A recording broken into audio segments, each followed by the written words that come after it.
In this video, we will learn how to configure your IPD setup before you start admitting patients. We'll go through room categories, rooms, beds, rate plans, discharge clearance, IPID configuration, and pharmacy settings. Let's get started. When you open the IPD dashboard, you will be able to see this configuration option on the top. So let's click on IPD configuration. You'll first land on the overview page. This page gives you a quick summary of your complete IPD setup.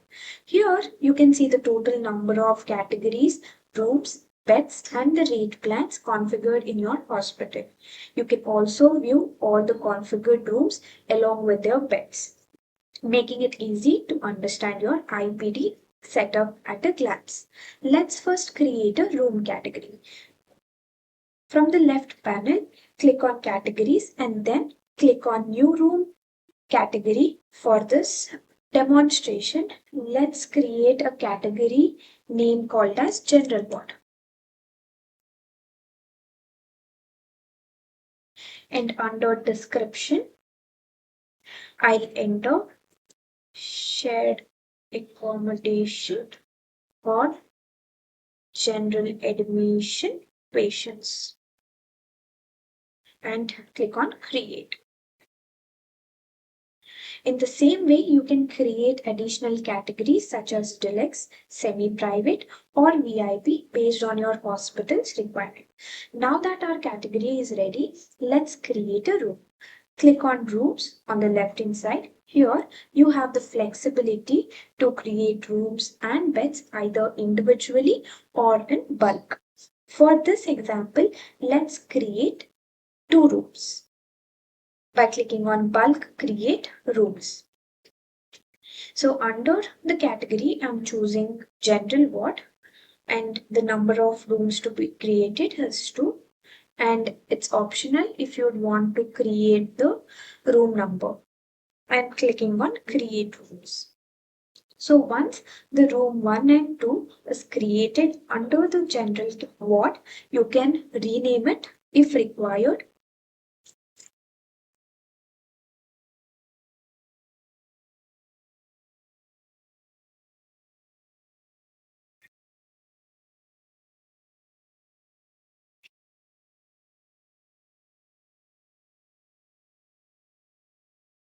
Once it is renamed, if you have multiple facilities, you have this option to link it with the other clinic as well. Once the room is created, click on the drop down beside the name of the room.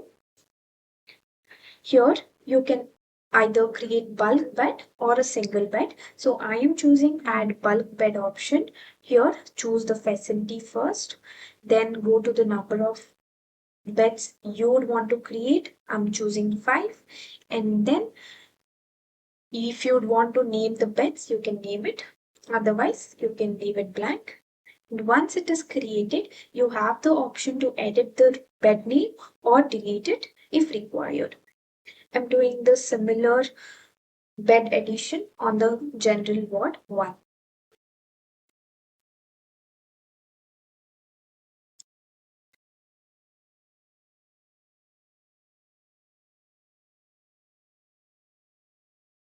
Next, let's configure the rate plans. I'll enter the name over here by clicking on new rate plan as general ward package and choosing the facility as care clinic and create.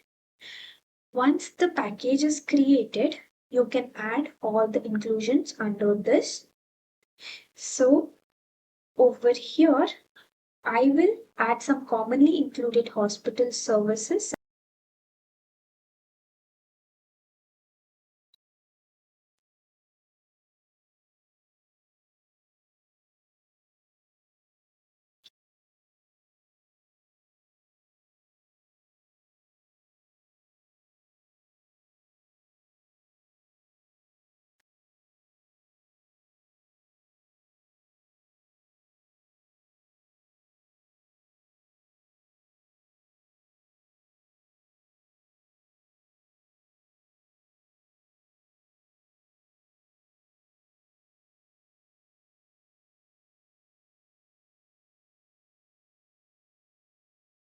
configure the inclusions based on your hospital's billing structure and the services included in each room category. Once you have added all the required inclusion, your rate plan setup is complete. Now, let's return to the overview page. Here you can see newly created room categories, room, beds, and rate plan reflected on the dashboard. You'll also notice the color indicated for the bed availability. A green bed indicates that it is available, while a red bed indicates that it is currently occupied. Now let's go to discharge clearance section. This section allows you define which clearance must be completed before a patient can be discharged. For example, you can configure clearance for billing, pharmacy, doctor, or nursing department. If any of these are mandatory in your hospital's workflow, simply enable mandatory option to ensure discharge process cannot be completed until those clearances are done. Now, let's make sure to save this and move to IPD configuration. This section allows you to configure how the patient IP admission ID is managed. You can reset the admission number sequence whenever required. If you want users to be able to edit the IP ID during patient admission, simply enable the editable option. You can also enable auto generate on admission, which will automatically assign an IP ID when a patient is admitted, and make sure to save the changes.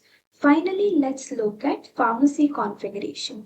When this option is enabled, pharmacy management will be available for inpatient medication order within the IPD workflow. However, if your hospital is already using an integrated eVitals medication order management system with EkaCare, you can keep the option disabled.